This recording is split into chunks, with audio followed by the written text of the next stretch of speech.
الشیخ محمد خیر محمد حجازی المعروف مولانا محمد مکی، مدرس مسجد حرام مکۃ المکرمہ، سیرت النبی صلی اللہ علیہ وسلم کے موضوع پر بیان فرما رہے ہیں۔ کیسٹ ملنے کا پتہ: پاک ریکارڈنگ، پہلی منزل، کریم سینٹر، صدر کراچی۔ Phone number 56788123۔ اب آپ اس مبارک سلسلے کا پہلا حلقہ سماعت فرمائیں۔ الحمدللہ رب العالمین، والصلاة والسلام على اشرف الانبیاء وسید المرسلین سیدنا ومولانا محمد وعلى آلہ واصحابہ اجمعین۔ اللهم صل على سيدنا محمد النبي الأمي الهاشمي وعلى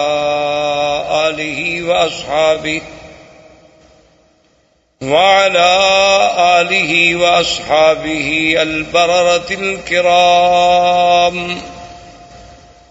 وعلى سائر الأنبياء والمرسلين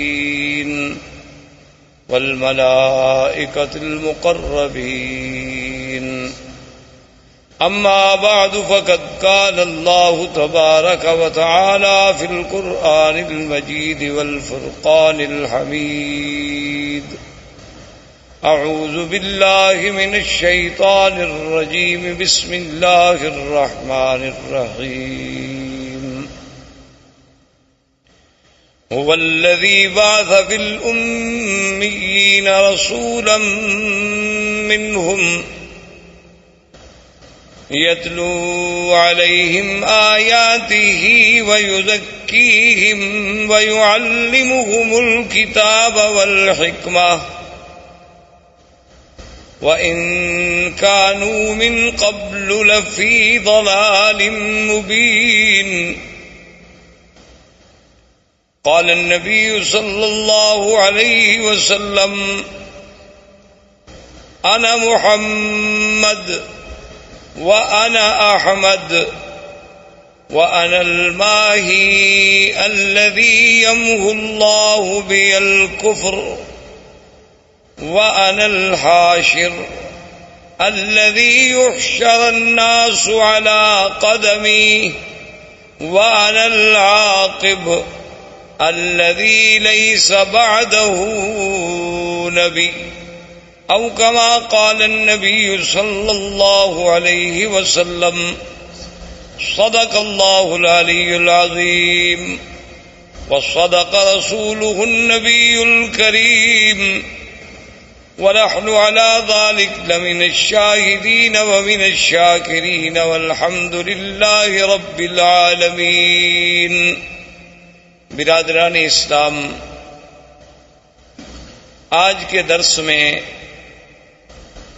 سیرت رسول پاک صلی اللہ علیہ وسلم کے بارے میں کچھ باتیں عرض کرنی ہیں۔ حضور صلی اللہ علیہ وسلم کی سیرت طیبہ، حضور صلی اللہ علیہ وسلم کی حیات مبارکہ، حضور صلی اللہ علیہ وسلم کی بعثت،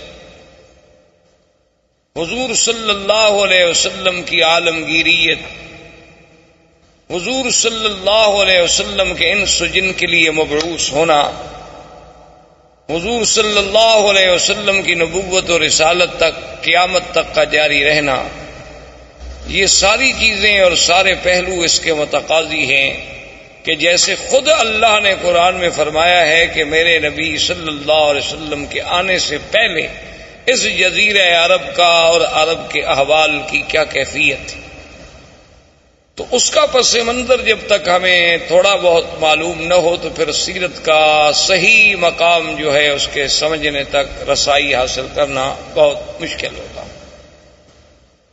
اس لیے حضور صلی اللہ علیہ وسلم کی بعثت سے قبل احوال عرب کے بارے میں بہت دور اگر ہم جائیں تو بہت مشکل ہو جائے گا، لیکن زیادہ سے زیادہ اختصار کے ساتھ جتنی ہم پہلے ماحول کی، چونکہ قرآن پاک نے بطور خاص یہ فرمایا ہے کہ ہم نے آپ کو کہاں بھیجا. ایک تو فرمایا ہم نے آپ کو امیین میں بھیجا کہ جو بالکل پڑھنا لکھنا نہیں جانتے، جن کے پاس کوئی کتاب نہیں تھی. اور دوسری بات جو اللہ نے آخری آیت میں فرمائی اور بار بار فرمائی کہ وَإِن كَانُوا مِن قَبْلُ لَفِي ضَلَالٍ مُبِينٍ، کہ میرے مدنی صلی اللہ علیہ وسلم آپ کی بعثت سے قبل یہ پورا جزیرہ جو تھا ایک کھلی ہوئی گمراہیوں میں پڑا ہوا تھا. تو اس کی تفاصیل میں اگر آپ جائیں تو آپ جانتے ہیں یا آپ نے سنا ہوگا یا پڑھا ہوگا انشاءاللہ، عرب جو ہے اصل میں یہ 3 قسم کہلائے جاتے ہیں. ایک عرب ہیں بائدہ، اور ایک عرب ہیں عاربہ، اور ایک عرب ہیں مستعربہ. یاد رکھیں عربوں کی 3 قسمیں ہیں تاریخ میں. ایک عرب بائدہ یعنی جو سب سے پہلے عرب زبان، عربی بولنے والے، عربی جاننے والے. بائدہ کہتی ہیں کہ ہلاک ہو گئے، وہ قومیں جو مٹ گئیں اب جن کا نام و نشان بھی باقی نہیں ہے. اگر قرآن پاک ان کا ذکر نہ کرتا تو شاید ہم جانتے بھی نہ اور کوئی اس کا سرا بھی تلاش نہ کر سکتا. جیسے پہلی قومیں گزر گئی ہیں، قوم عاد ہے، قوم سمود ہے، قوم صالح ہے، قوم لوط ہے. یہ ساری قومیں آپ کو پتہ ہے کہ یہ مکہ مدینہ منورہ سے خیبر کے راستے میں، مدائن کے راستے میں، اور اسی طرح پھر آپ آگے چلے جائیں. قوم لوط جو تھی وہ آج جہاں اردن ہے، جس ملک کو آپ اردن کہتے ہیں، عمان کہتے ہیں، اسی جگہ وہ بحر میت کے نام سے آج بھی وہ جگہ معروف ہے. وہ وہی آباد تھے، ان کے قریہ صدوم جو تھا اسی جگہ تھے. تو یہ تو عرب ہیں وہ جو ختم ہو گئے، مٹ گئے. ان کی تو کوئی نسل کا ایک بندہ بھی باقی نہیں بچا جس کے بارے میں آدمی کہے کہ پھر اس کا کیا ہوا. اللہ نے ان کا تو استیصال کلی کر دیا، یعنی بالکل ختم ہو گیا. ان کا تو نام و نشان ہی مٹ گیا. اچھا اب جناب ایک عرب ہے مستعربہ. مستعربہ کا معنی ہوتا ہے کہ جنہوں نے عربی لغت کسی دوسرے سے سیکھی ہو. تو ہم زیادہ دور اس لیے نہیں جاتے کہ پھر ہم سیرت کے موضوع پہ آتے آتے بھی کئی مہینے لگ جائیں گے. ہم حضور صلی اللہ علیہ وسلم کے جد امجد سیدنا ابراہیم الخلیل علیہ الصلاۃ والسلام اور سیدنا اسماعیل علیہ السلام، کیونکہ حضور صلی اللہ علیہ وسلم جو ہے ولد اسماعیل ہیں. حضور پاک صلی اللہ علیہ وسلم کا نسب جو ہے، آپ کا سلسلہ انساب جو ہے وہ سیدنا اسماعیل علیہ السلام تک جاتا ہے، اور پھر سیدنا اسماعیل علیہ السلام سے سیدنا آدم علیہ السلام تک. لیکن اگر ہم اسی سلسلے کو پھر ابتدا سے دیکھیں، یعنی ابتدائے آفرینش سے سیدنا آدم علیہ السلام سے، تو پھر تو ایک پوری تاریخ انسانیت کا ہمیں عبور کرنا پڑے گا. لیکن اگر ہم سیدنا اسماعیل اور سیدنا ابراہیم علیہ السلام سے شروع کریں تو ایک تو ہم قریب آ جائیں گے، اور دوسرا ان سے حضور کا براہ راست تعلق ہے کہ حضور صلی اللہ علیہ وسلم ولد اسماعیل. تو مختصراً یہ عرض کروں کہ اللہ نے سیدنا ابراہیم علیہ السلام کو حکم دیا کہ اپنے بیوی بچوں کو جا کے ایک ایسے مقام پہ چھوڑیں جہاں کوئی آبادی نہیں، کوئی وہاں انسان نہیں. کیونکہ سیدنا ابراہیم علیہ السلام یا اسماعیل علیہ السلام یہ سرزمین مکہ کے رہنے والے نہیں تھے. ان کا اصل جو ہے، ان کی اصل جو ہے وہ عراق اور اس کے بعد شام، فلسطین، شام، عراق، اس کے ان علاقوں میں آپ رہنے والے تھے. تو وہاں سے حضرت ابراہیم علیہ السلام آئے اللہ کے حکم پر. اپنی بیوی اور اپنے چھوٹے بچے، دودھ پیتے ہوئے بچے سیدنا اسماعیل علیہ السلام کو حکم خداوندی کے مطابق اسی مقام پہ چھوڑا جہاں اب چاہ زمزم ہے، جہاں یہ کنواں ہے زمزم کا، اسی جگہ ان کو بٹھا دیا. اور اللہ کا حکم تھا کہ بولنا بھی نہیں، بتلانا بھی نہیں، بات بھی نہیں کرنی. تو ابراہیم الخلیل علیہ السلام خاموشی سے چلے گئے. جب وہ جانے لگے تو بی بی ہاجرہ دوڑی پیچھے. انہوں نے کہا الا منتقلنا یا ابراہیم الخلیل، یہ اللہ کیا کر رہے ہو کہ یہاں کوئی انسان نہیں، یہاں کوئی پانی نہیں، یہاں کوئی آبادی نہیں.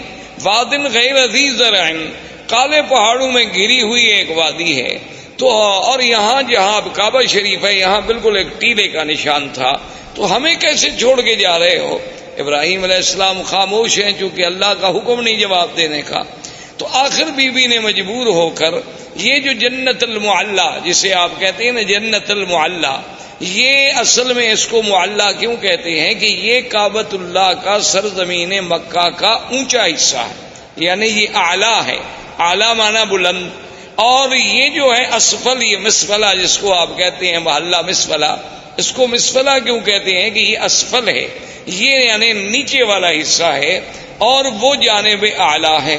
اسی لیے جب بھی مسیال، جب بھی سیل آتے ہیں تو اوپر سے پانی گرے گا اور اسی مسیال سے مسفلہ سے ہوتا ہوا پھر نیچے چلا جائے گا طریق ریس سے، تو یہ اعلیٰ جانب تھی، تو اسی لیے وہ جو قبرستان ہے اس کو مومنین کی وجہ سے جنت کا لقب ملا اور جنت المعلا کہلایا۔ تو اس مقام تک بی بی صاحبہ دوڑتی آئیں ابراہیم علیہ السلام کے پیچھے، اور ابراہیم علیہ السلام اونٹنی پہ سوار تھے اور خاموش ہو کے جا رہے۔ تو بی بی نے کہا کہ ایک بات تو بتاؤ، اللہ امرک بہذا، کیا تمہیں تمہارے خدا نے یہ حکم دیا ہے یا تم خود ہم سے ناراض ہو؟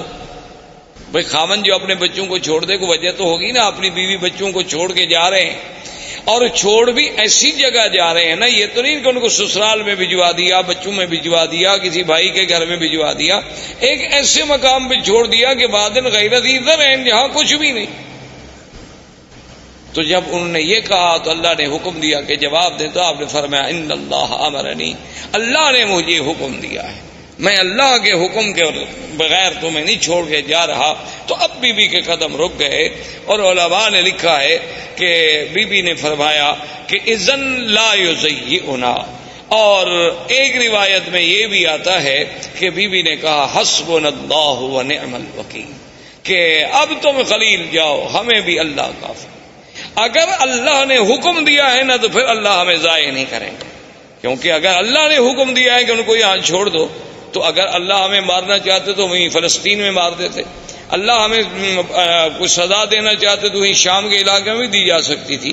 تو اس مقام پہ چھوڑنے کا جو حکم تمہیں تمہارے رب نے دیا ہے تو اذن لا یضیعنا، اب وہ خدا ہمیں ضائع نہیں کریں گے۔ اور ایک روایت میں ہے کہ بی بی کی زبان مبارک سے جو کلمہ نکلا وہ کلمہ تھا حسبنا اللہ ونعم الوکیل۔ تو اس لیے آپ بھی ویسے اس کلمے کو یعنی ہر مشکل میں، کیونکہ اس کی وجہ یہ ہے کہ جب حضرت خلیل کو آگ میں ڈالا گیا ان کی زبان سے بھی یہی کلمہ تھا حسبنا اللہ ونعم الوکیل۔ اور جب جنگ احد میں صحابہ پر دشمنوں نے حملہ کیا اور یہ کیفیت تھی کہ ذاقت علیہم الارض بما رحبت، اللہ کی وسیع سرزمین تنگ ہو گئی، یعنی بالکل اب یقین ہو گیا ہلاکت کا، اس وقت بھی صحابہ کی زبان سے نکلا حسبنا اللہ ونعم الوکیل۔ سیدہ عائشہ صدیقہ رضی اللہ تعالی عنہا پہ جب تہمت لگی، اتنا بڑا الزام لگا امہات المؤمنین پہ، عصمت رسول پاک پہ، تو جب سب سے پہلے بی بی کو خبر ملی کہ آپ پر یہ الزام لگا ہے تو بی بی کی زبان سے نکلا حسبنا اللہ ونعم الوکیل۔ تو اس لیے علماء نے اس پر بڑی کتابیں لکھی ہیں، القول الجمیل فیما جاء فی فضل حسبنا اللہ ونعم الوکیل۔ تو ہر مصیبت میں اور ہر مشکل میں، ظاہری مشکلات، باطنی مشکلات، دنیاوی مشکلات، نوکری کی مشکلات، دشمنوں کی مشکلات، اگر اس کو آدمی یقین کامل سے پڑھے تو اللہ تبارک و تعالیٰ کی رحمت سے، کیونکہ جس نے پڑھا ہے اس کی اللہ نے مشکل حل فرما دی ہے۔ اس لیے علماء نے لکھا ہے کہ یہ کلمہ مبارک ایک اکسیر ہے، یعنی ایک ایسا ہے کہ جس چیز کو لگاؤ سونا بنا دے، لیکن شرط یہ ہے کہ اس پر ایقان ہو، ایمان ہو، یقین ہو، اور پھر پڑھنے کے لیے کوئی حد نہیں، وضو ہے نہیں ہے، ڈیوٹی پہ ہیں آپ، چل رہے ہیں، گھر میں ہیں، بیٹھے ہیں، جب یاد آیا تو پڑھ لیا۔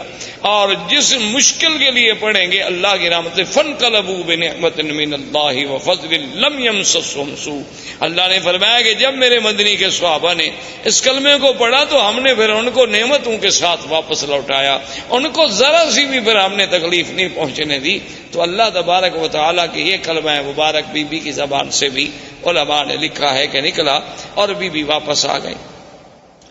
اب بڑا تفصیل کا واقعہ ہے کہ بی بی آئیں، پھر چھوٹا بچہ ہے، اور یعنی اندازہ کریں آپ کہ کتنا خوف و خطر ہے۔ تو شام جب ہونے لگی تو ہر طرف سے جنگلی درندوں کی آوازیں، کہیں سے شیر، کہیں سے بگیاڑ، کہیں سے کچھ جنگلوں کی درندوں کی آوازیں آ رہی ہیں، اور چھوٹا سا بچہ ہے، چھوٹی سی مشکیزہ ہے، کچھ ستو ہے، کچھ چنے ہیں، یہ آپ کا سارا زاد سامان ہے اور زاد راہ ہے۔ تو مورخین نے لکھا ہے کہ بی بی صاحبہ شام کو جب اندھیرا چھا گیا تو ایک لکڑی لے کے کھڑی ہوئیں، اور انہوں نے سارے علاقوں کی طرف توجہ کر کے خطاب کیا کہ اے جنگل کے درندوں، یہاں انسان تو کوئی نہیں جن کو میں خطاب کروں، لیکن ایک بات یاد رکھ لو کہ میں ایک اللہ کے نبی خلیل کی بیوی ہوں اور اسماعیل کی اماں ہوں۔ تو کہتے ہیں کہ فوری طور پر بی بی صاحبہ کی آواز سنتے ہی تمام جانور خاموش ہو گئے، اور اس کے بعد بلکہ یہ اظہار ہونے لگا کہ مختلف مقام پہ جانور بیٹھ گئے اور خاموشی کے ساتھ، یعنی جو یہ باتیں کرنے لگے کہ بی بی صاحبہ ہم حملے کے لیے نہیں آئے، ہم تو پہرے کے لیے آئے ہیں، کیونکہ اس کی وجہ تھی کہ یہ وہ مسعود وجود تھا، یہ وہ مسعود بچہ تھا جس کی نسل میں پیدا ہونا تھا حضرت محمد الرسول اللہ صلی اللہ علیہ وعلا آلہ واصحابہ وسلم تسلیما کثیرا کثیرا۔ تو اگر اسماعیل کی حفاظت نہ ہوتی تو پھر یہ سلسلہ حضور تک کیسے پہنچتا؟ تو اصل میں تو یہ سارا نظم جو ہے اسی پاک نبی کے لیے سجائی جا رہی تھی، اور یہ منزل اسی لیے بنائی جا رہی تھی۔ کہیں آپ نظر ڈالیں، کہیں آسمانوں پہ پہرے ہیں، کہیں کعبۃ اللہ کو بنایا جا رہا ہے، کہیں ابراہیم کو ہجرت پہ بھیجا جا رہا ہے، کبھی ان سے بچے چھڑوائے جا رہے ہیں۔ تو یہ ساری چیزیں جب ان پہ نظر ڈالیں گے تو محسوس ہوگا کہ یہ ساری محفل جس کے لیے سجائی جا رہی تھی وہ آنے والے تھے حضرت محمد الرسول اللہ صلی اللہ علیہ وعلا آلہ واصحابہ وسلم تسلیما کثیرا کثیرا۔ تو اب جناب سیدنا اسماعیل علیہ السلام کا پانی ختم ہوا، بی بی صاحبہ صفا مروہ پہ دوڑی، صفا پہ چڑھی، مروہ پہ گئیں، مروہ پہ چڑھی، صفا پہ پہنچی اور 7 چکر لگائے۔ تو اللہ پاک کو یہ دوڑنا اتنا پسند آیا کہ مسعی جو ہے اس کو قیامت تک کے لیے شاعر اللہ قرار دے دیا گیا۔ اب جناب بی بی کے کان میں آواز آئی کہ جاء الغوث، کہ اللہ کی مدد آ گئی۔ بی بی نہ گھبرائیں۔ تو بی بی صاحبہ کھڑی ہو گئی، انہوں نے کہا کون ہو آواز دینے والے، سامنے آؤ۔ خیر سامنے کوئی پھر آواز آئی کہ بی بی صاحبہ نہ گھبرائیں، اللہ کی مدد آ گئی، اور اللہ نے حکم دیا کہ جبریل جس جگہ اسماعیل علیہ السلام کے پاؤں ہیں نا اسی جگہ جا کے پر مارو۔ تو یہاں آ کر حضرت جبریل علیہ السلام نے اپنا پر مارا اور یہاں سے چشمہ زمزم کا پانی نکلا۔ تو یہ زمزم کا پانی جو ہے اس میں اب آپ دیکھیں یعنی کئی نعمتیں شامل ہو گئیں۔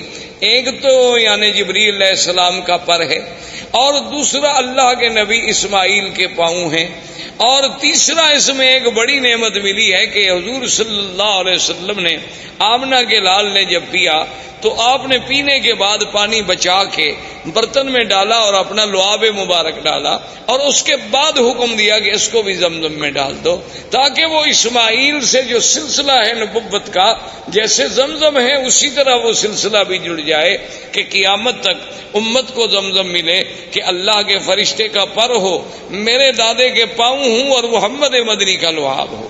اس لیے علماء نے لکھا ہے کہ زمزم کا پانی جو ہے وہ جنت کے پانی سے افضل ہے، حوض کوثر سے افضل ہے، یعنی جنت کی نہروں سے افضل ہے۔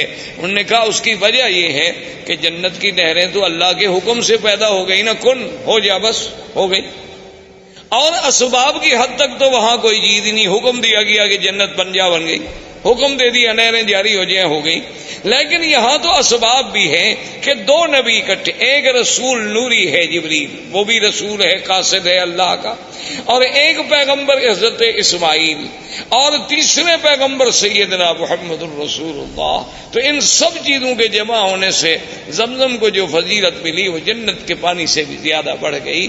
تو اس لیے علماء نے لکھا کہ جب معراج پہ جانے سے قبل حضور پاک کا سینہ مبارک کھولا گیا تو ہر چیز جبرائیل جنت سے لائے لیکن پانی زمزم سے لیا، جو دلیل تھی اس بات کی کہ پانی زمزم کا افضل ہے، ورنہ اگر اور کوئی پانی افضل ہوتا تو وہاں سے پانی لانا جبریل کے لیے کیا مشکل تھا۔ جنت سے جب تستم من ذہب سارا سامان جنت سے لائے، آپریشن کے سامان سارا جنت سے لائے، ٹانکے لگانے کے لیے دھاگا سارا جنت سے آیا، ہر چیز جنت سے لائی گئی، لیکن پانی زمزم کا استعمال ہوا کیونکہ افضل رسول کا افضل دل جو تھا وہ افضل پانی سے دھل سکتا تھا، تو اس لیے اللہ تبارک و تعالی نے اس پانی کو ایک شرف بخشا۔ اب اتفاق یہ ہوا کہ یمن کے علاقوں میں ایک تھی سد معارب، سد کہتے ہیں بند، جیسے بڑا بند ہوتا ہے نا جی، جیسے آپ ڈیم بناتے ہیں اور آگے بند لگاتے ہیں، تو انہوں نے بھی ایک بہت بڑی سد بنائی تھی، جیسے سد اسکندری، جیسے سد یاجوج ماجوج، جیسے آپ سمجھیں دیوار چین، اسی طرح ان کی ایک سد معارب کہلاتی تھی، وہ اتفاق کی بات ہے کہ ٹوٹ گئی۔ جب سد معارب ٹوٹ گئی تو پانی پھیل گیا، پانی تو ختم ہو گیا، اور پانی رکتا تھا اور اس سے وہ سال ہر سال استفادہ کرتے تھے۔ تو جب پانی ختم ہو گیا تو اب یمن کے قبائل جو تھے وہ نکلے مختلف علاقوں میں آباد ہونے کے لیے کہ ہم کہاں جائیں۔ وہاں سے چلتے چلتے قبائل آئے کہ پانی ڈھونڈیں، کسی ایسی جگہ جائیں گے جہاں ہمیں پانی ملے تاکہ وہاں ہم رہ سکیں، رہائش کر سکیں، کیونکہ پانی اگر نہ ہو تو آدمی زندہ نہیں رہ سکتا۔ اللہ نے قرآن پاک میں بھی یہ بات واضح فرما دی کہ وَجَعَلْنَا مِنَ الْمَاءِ كُلَّ شَيْءٍ حَيٍّ، اللہ نے فرمایا ہم نے ہر چیز جاندار کی جان جو ہے وہ پانی کے ساتھ معلق رکھی، اسی پانی سے ہم نے اس کو زندہ کیا۔ تو پانی وجہ حیات ہے، پانی مردہ زمینوں کی حیات ہے، مردہ انسانوں کی حیات ہے۔ تو ڈھونڈتے ڈھونڈتے قبیلہ جرہم، یہ یمن کا قبیلہ تھا اور یہ عرب تھے، بنو جرہم جو تھے یہ تو خالص عرب تھے کیونکہ یہ تو یمن سے تھے۔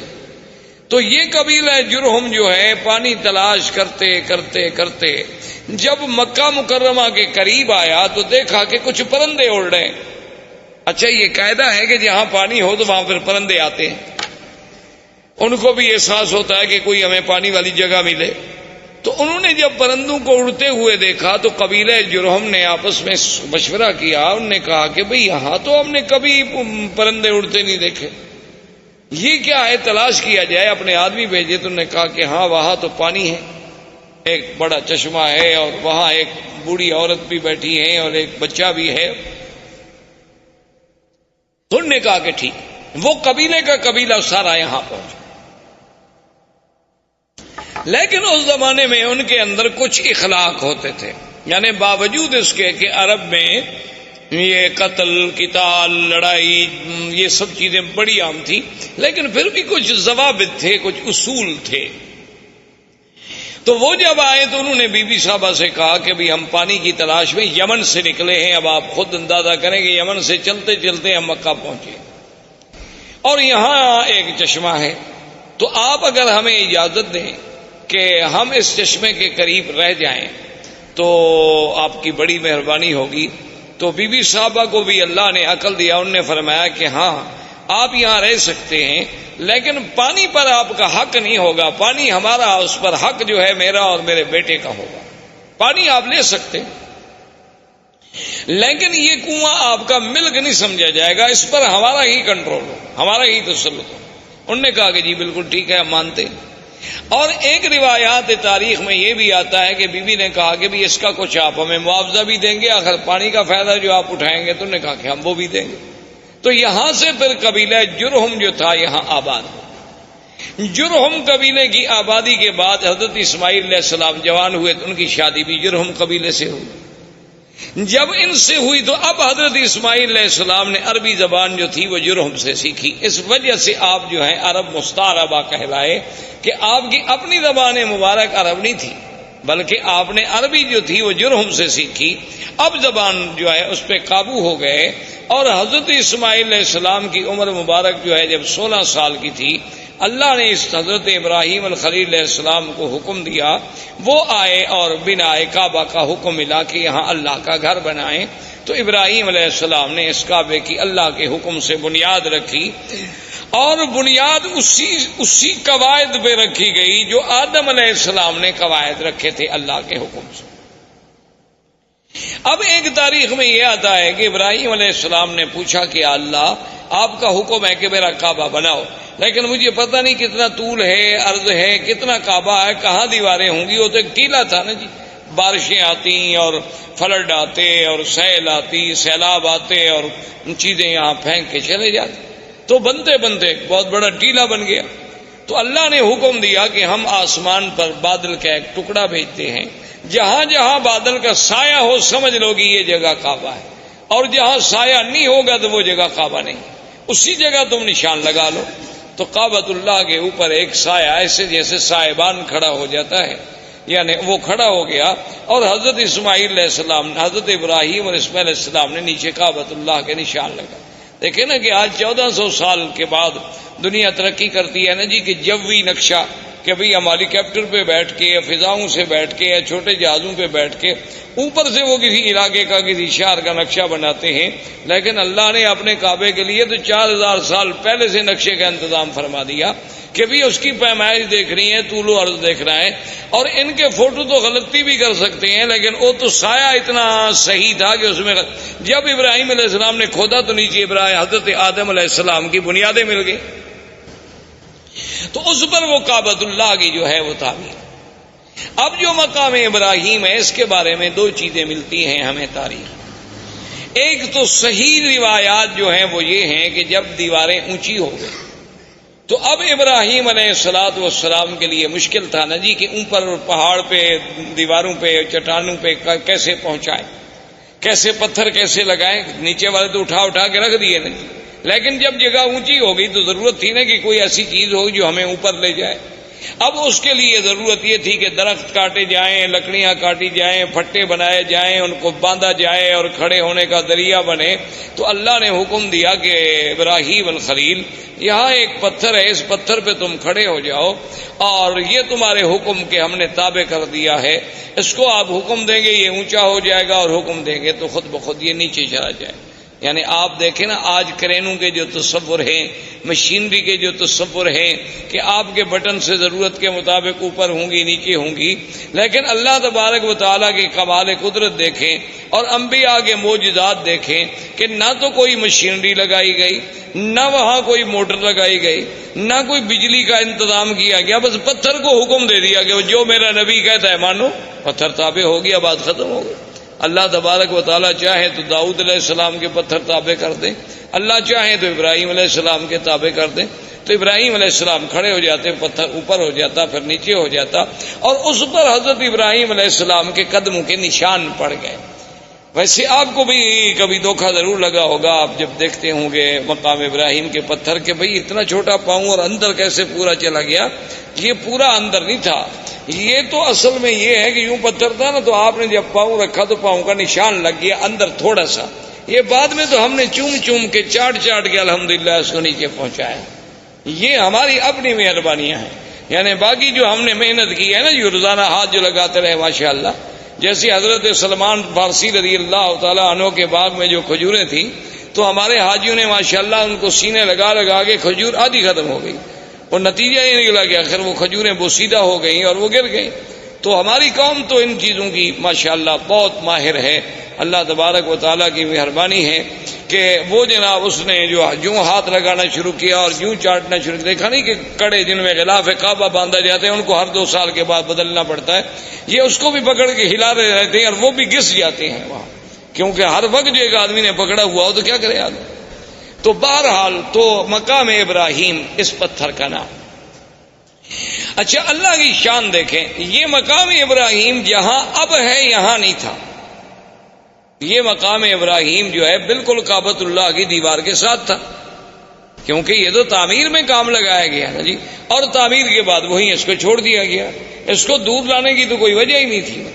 اب بھی آپ نے دیکھا ہوگا کعبۃ اللہ کے دروازے کے پاس اگر آپ دیکھیں نا تو بنیادوں پر ایسے پتھروں کے تھوڑے تھوڑے نشان ہیں، دراصل یہ وہ مقام ہے جہاں جبریل علیہ السلام نے کھڑے ہو کر حضور کو نماز پڑھائی، یہ مقام امامت جبریل علیہ السلام ہے۔ کعبۃ اللہ کا دروازہ جہاں ختم ہوتا ہے تو نیچے آپ ذرا بنیاد پر نظر ڈالیں تو وہاں آپ کو ایسے 4-5 ٹکڑے پتھروں کے عجیب عجیب سے لگے ہوئے نظر آئیں گے اس کی بنیاد میں.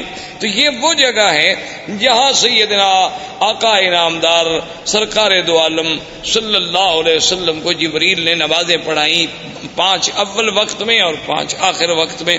تو یہ بھی وہ نشان جو تھا رکھا گیا. اچھا، اسی کے ساتھ اب تو مطاف مبارک کو ٹھیک کیا گیا. پہلے آپ نے دیکھا ہوگا چھوٹا سا ایک نشان لگتا تھا کہ جیسے یہاں کچھ جگہ نیچی ہے. تو یہ وہ جگہ تھی جہاں کعبۃ اللہ کے لیے مٹی اور گارا بنایا جاتا تھا کعبۃ اللہ کی دیواروں کو لگانے کے لیے. تو یہ وہ مقام تھا جہاں سیدنا ابراہیم علیہ السلام نے مٹی بنائی اور اس کا پانی ڈالا تاکہ پتھروں کو جمانے کے لیے اس مٹی سے فائدہ اٹھایا جا سکے. اچھا، اب خدا کی شان ہے کہ جہاں کا موجودہ حالت میں مقام ابراہیم ہے اس کی وجہ یہ ہوئی کہ ایک دفعہ سیل آئی بڑی زبردست، سیل، فلڈ، سیلاب، وہ آیا اور وہ مقام ابراہیم کو بہا کے لے گیا، یعنی اتنا دور کر دیا اس پتھر کو. تو اب صحابہ اکٹھے ہوئے کہ بھی اس کا کیا حل کیا جائے، اس کو وہاں لے جائیں جہاں اپنے اصل مقام پہ تھا، یا اس مقام ابراہیم کے حجر ابراہیم کو ہم یہاں رہنے دیں، اب یہاں پہنچ گیا ہے. تو صحابہ نے مشورہ کیا ابھی وہاں لے جانے سے کعبۃ اللہ کے طواف کرنے والوں کو رکاوٹ بنے گی، کیونکہ وہ دیوار سے تھوڑے فاصلے پر تھا. اگر یہاں دور ہو گیا تو اچھی بات ہے، کافی درمیان میں فاصلہ ہے. اس وقت تو تصور اتنے لوگوں کا ہوتا تھا نا جی. یہ تو بعد میں الحمدللہ اللہم زد فزد کہ ہر سال اللہ کی رحمت سے عدد جو ہے بڑھتا جا رہا ہے اور انشاءاللہ قیامت تک بڑھتا چلا جائے گا. تو اس جگہ تو صحابہ کا مشورہ یہ طے ہو گیا کہ اب اس کو نہ چھیڑو، اب اس کو اسی جگہ رہنے دو، ورنہ ہر دور میں جو بھی آئے گا اس کو تبدیل کرے گا. کوئی کہے گا یہاں کر دو، کوئی کہے گا یہاں لگا دو، جہاں اللہ نے پہنچا دیا اسی جگہ رہنا. لیکن آپ حیران ہوں گے، حکمت دیکھیں خدا کی. آج بھی ہمیں تواریخ سابقہ، تاریخ عالم کو جب آپ کھولیں تو ان میں یہ باتیں ملتی ہیں کہ بے عین ہی اسی جگہ ابراہیم علیہ السلام جب کعبۃ اللہ بنا رہے تھے نا تو یہاں کھڑے ہو کر دیوار کو دیکھتے تھے کہ دیوار سیدھی ہے کہ نہیں، کیونکہ ان کے پاس کوئی آلات تو تھے نہیں اور نہ پہلے زندگی میں کبھی عمارت بنائی تھی. وہ تو اللہ کا حکم تھا نا کہ تعمیر کر دو. تو یہی جگہ تھی، وہ پتھر سے اتر کے آتے نا، جیسے آپ مکان بنا رہے ہو تھوڑا دور کھڑے ہوں گے نا دیوار کے قریب، تو آپ نہیں کھڑے ہوں گے. وہ آگے دیکھتے بھی دیوار ٹھیک ہے، پتھر ٹھیک ہے، کوئی پتھر آگے کوئی پتھر پیچھے تو نہیں. تو اللہ کو بھی وہی جگہ منظور تھی کہ سیلاب بھی آیا تو اس پتھر کو اسی جگہ لے آیا، ورنہ وہ چاہتا تو یہاں سے دور لے جاتا. لیکن اللہ تبارک و تعالیٰ کی شان ہے تو وہ دونوں مقام ابراہیم بن گئے. واتخذوا من مقام ابراہیم مصلی، ایک تو اس سے مراد وہ پتھر اور ایک اس سے مراد وہ مقام جہاں ابراہیم علیہ السلام کھڑے ہو کے کعبۃ اللہ کی عمارت کو دیکھا کرتے تھے. تو اللہ تبارک و تعالی نے اس جگہ کو بھی یعنی اتنی بڑی عظمت بخشی، اتنی بڑی شان بخشی کہ وہ قیامت تک کے لیے قرآن میں آیا اور مصلی خلیل، مصلی حبیب سیدنا محمد الرسول اللہ صلی اللہ علیہ وسلم جو ہے بن گیا. اب یہ سیدنا ابراہیم علیہ السلام نے کعبہ بنایا، اللہ نے ندا کا حکم دیا کہ کعبہ بن گیا ہے، لوگوں کو حج کے لیے پکارو. تو اس ندا میں بھی اقوال ہے. بعض علماء فرماتے ہیں اسی حجر ابراہیم پہ کھڑے ہو کے ابراہیم علیہ السلام نے ندا دی. بعض علماء فرماتے ہیں کہ جبل ابی قبیس، یہ جو پہلا جس قریب پہاڑ ہے نا جس پہ اب محلات ہیں، یہ پہاڑ ابی قبیس جو اور اللہ کی شان ہے. کعبۃ اللہ اول بیت، یہ دنیا میں سب سے پہلا گھر، اور ابی قبیس اول جبل وضع فی الارض، یہ دنیا کے پہاڑوں میں سب سے پہلا پہاڑ ہے جو زمین پہ رکھا گیا. تو ابھی قبیس پہ کھڑے ہوئے. اور ایک روایت میں ہے کہ حضرت ابراہیم علیہ السلام عرفات میں جا کے عرفات کی پہاڑی پہ کھڑے ہو کے آپ نے ندا دی. ایک روایت یہ بھی آتی ہے. تو وہاں سے اللہ نے ان کی ندا کو پوری دنیا میں کائنات میں پہنچا دیا. تو اب ابراہیم علیہ السلام تشریف لے گئے، حضرت اسماعیل علیہ السلام یہاں رہے، حضرت اسماعیل علیہ السلام کی شادیاں ہوئیں. اس طریقے سے اللہ تبارک و تعالی نے سرزمین کو آباد کیا، اور اس پورے علاقے میں ماں سوائے دین توحید کے اور کوئی دین نہیں تھا. یعنی سب لوگ جو تھے وہ ملت ابراہیم، سب لوگ جو تھے وہ دین ابراہیم پہ تھے، اور کوئی شرک نہیں، کوئی بے دینی نہیں، کوئی احداث نہیں، کیونکہ ان علاقوں کو تو دین ملا ہے. اسی وجہ، یہی تو وجہ تھی نا کہ ہر آدمی یہ کہتا تھا کہ میں ملت ابراہیم پہ ہوں. یہودیوں کا بھی دعویٰ کہ ہم ملت ابراہیم پہ، نصرانیوں کا دعویٰ کہ ہم ملت ابراہیم، مشرکین مکہ کا دعویٰ کہ ہم ملت ابراہیم پہ. آخر اللہ نے ارشاد فرمایا ما کان ابراہیم یہودیا ولا نصرانیا ولکن کان حنیفا مسلما وما کان من المشرکین. اللہ نے فرمایا کہ ابراہیم نہ تو یہودیت پہ تھے نہ نصرانیت پہ، اب وہ تو بالکل ساری دنیا سے مائل ہو کے دین اسلام، دین حق پہ چلنے والے، اور نہ وہ مشرکین میں سے تھے. تو یہ سارا دین جو تھا دین توحید تھا، ملت ابراہیمی تھی. سب سے پہلے عمرو ابن لوہی ایک شخص تھا، وہ مکے کا سردار تھا اور بہت بڑا سردار. یعنی اس کی بات جو تھی نا جی مکے میں اور قبائل میں اور حول مکہ ایسے مانی جاتی تھی کہ اس کی بات کے ٹالنے کا کسی کو کوئی تصور بھی نہیں تھا. تو عمرو ابن لوہی جو ہے یہ وہ آدمی ہے جو حاجیوں کو بڑی خدمت کرتے، ان کو زمزم پلاتے. صرف زمزم خالی نہیں بلکہ اس میں اصل ملا کے، شہد ملا کے پلاتے تھے حاجیوں. تو یہ عمرو ابن لوہی جو ہے یہ شام کے علاقے میں گیا تجارت کے لیے. تو وہاں اس نے ایک قوم تھی عمالقہ قوم کو دیکھا کہ ان کے پاس بت ہیں اور مختلف شکلیں ہیں، کوئی مردوں کی، کوئی عورتوں کی، مختلف خوبصورت قسم کے، کوئی چاندی کے، کوئی سونے کے، کوئی لکڑی کے، کوئی مٹی کے. تو اس نے ان سے پوچھا بھی یہ کیا ہے؟ تو عمالقہ نے ان سے کہا کہ بھی یہ ہمارے خدا ہیں، آلہہ ہیں. اصل تو خدا وہی ہے بڑا، لیکن اس کو تو ہم نہ دیکھ سکتے ہیں نہ اس سے ہم بات کر سکتے ہیں. تو آدمی کا کم سے کم مرکز محبت، مرکز نظر، مرکز توجہ کوئی ایسا تو ہو جو ہمیں نظر آئے. وہ تو ہمیں نظر بھی نہیں آتا. تو اس لیے یہ چھوٹے چھوٹے خدا ہیں. جب ہم مشکل میں ہوتے ہیں تو ہم آ کر ان کو پوجتے ہیں، ان کی عبادت کرتے ہیں، اور پھر ان کی عبادت سے جن کی یہ تصویریں ہیں، تماثیل ہیں، وہ ہم سے خوش ہوتے ہیں، وہ اللہ میاں کو کہہ دیتے ہیں تو ہمارا کام ہو جاتا ہے. تو یہ اصل میں چھوٹے چھوٹے ہم نے آلہہ بنا رکھے ہیں اپنے اپنے تصورات کے مطابق. اصل میں وہ آلہہ کی ابتدا جو ہے یعنی وہاں عمالقہ میں کہاں سے آئی؟ نوح علیہ السلام کے زمانے سے. اس وقت سے بت پرستی چلی آ رہی تھی. اور وہ بت پرستی کیسے آئی تھی کہ جب کوئی اللہ والا فوت ہو گیا تو اس کے پہلے فوٹو بنائے گئے، محبت کے لیے گھر میں رکھا گیا، پھر آہستہ آہستہ اس پہ پھولوں کے ہار لٹکائے گئے، پھر پرنام کیا گیا اور آخر میں سجدے شروع ہو گئے. ابتدا وہاں سے شروع. جیسے آج کل آپ دیکھتے ہیں مسلمانوں کے بھی گھر میں بھی مرشد کا فوٹو ہے، ماشاءاللہ صبح اٹھ کے زیارت فرماتے ہیں. اسی طرح بہت سارے لوگوں نے قرآن شریف کے پہلے صفحے پر اپنے مرشد کا فوٹو رکھا ہوتا ہے کہ جب تلاوت قرآن کرنی ہو تو پہلے مرشد کے فوٹو کی زیارت کرتے ہیں، بوسہ دیتے ہیں، آنکھوں سے لگاتے ہیں، پھر وہ فوٹو حکم کرتا ہے قرآن پڑھو تو پڑھتے ہیں، اگر حکم نہ کرے تو قرآن بند کر کے رکھ دیں گے، چونکہ چلنا تو مرشد کے حکم پر ہے نا، اگر وہ ہمیں حکم دیں گے تو اس طرح عمالقہ میں یہ بھی بت پرستی داخل ہو گئی. تو عمرو ابن لوہی کے دماغ میں پتہ نہیں کیا آئی کہ ایک نئی چیز ہے. تو اس نے کہا اچھا بھی ایک دو بت مجھے بھی دو تاکہ میں ان کو مکے میں لے جاؤں اور ہم بھی ادھر کعبۃ اللہ میں رکھیں گے. تو سب سے پہلا بت جو عمرو ابن لوہی لے کے آیا وہ حبل تھا، اس کا نام تھا حبل. وہ جب لے کے آیا حبل کو یہاں رکھا اور سارے مکے والوں کو بلایا کہ بھئی یہ تو ہمیں خدا مل گیا ہے. ایسے پہلے تو ہم خالی گھر میں عبادت کر رہے تھے، خدا تو نہیں تھا، تو اب سب اس کی عبادت کیا کریں. تو لوگوں نے اس کی عبادت کرنی شروع کی. اس نے باقی قبائل کو بلایا، پھر ہر قبیلے کے لیے خدا بنتا چلا گیا. کو بنو ثقیف کا، کو بنو حذیل کا، کو بنو خزاعہ کا، کو قریش کا، کو بنو ہاشم کا، سب خدا بناتے گئے. اور پھر اس نے لوگوں سے یہ بھی کہہ دیا، اس نے کہا کہ دیکھو یہ بت تو بناؤ، خدا تو بناؤ، لیکن یہ شرط ہے کہ مٹی ہمارے اس شہر کی ہو، یعنی پتھر یہاں سے لو، مٹی بھی یہاں سے لو، پھر اس سے بناؤ، ہر مٹی سے نہ بناؤ، چونکہ یہ تو اللہ کے گھر کی مٹی ہے نا، یہ تو مبارک مٹی ہے. یہ چیزیں جو ہے نا جی اس کے دماغ میں آئیں. اس لیے حضور پاک نے فرمایا تھا کہ اول من بدل الدین عمرو ابن لوہی، سب سے پہلے اللہ کے دین میں تحریف کرنے والا، بدلنے والا اور شرک کی ابتدا کرنے والا سرزمین مکہ میں جو تھا تو عمرو ابن لوہی.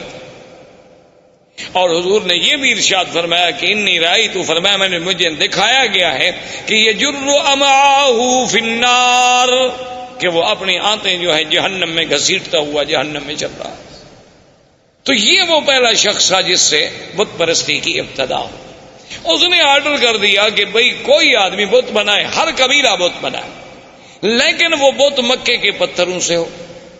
اور دوسری بات یہ ہو گئی، اس نے حکم کر دیا کہ ہر قبیلہ جو بت بنائے اپنا ایک بت جو ہے وہ یہاں رکھے، یعنی ہم اس قبیلے کو شرف دیں گے کہ تمہارا خدا جو ہے وہ کعبے میں موجود ہے، اور اگر اس قبیلے سے لڑائی ہو جاتی تو اس کے خدا کو بھی نکال دیتے تھے کہ بھئی اب تمہارا خدا یہاں نہیں رہ سکتا، تمہارا ہمارا جھگڑا ہے۔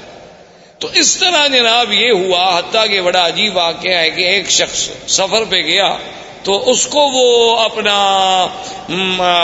بت جو تھا وہ بھول گیا، اور مکہ مکرمہ سے پتھر اٹھانا بھی بھول گیا۔ اب راستے میں اس کا دل ہوا کہ میں اپنے خدا کی پوجا کروں، اپنے بت کی پوجا کروں، اپنے صنم کو پوجوں۔ تو اب اس نے کہا بھی میں کہاں سے بناؤں، وہ تو میں مکہ سے تو پتھر لایا نہیں۔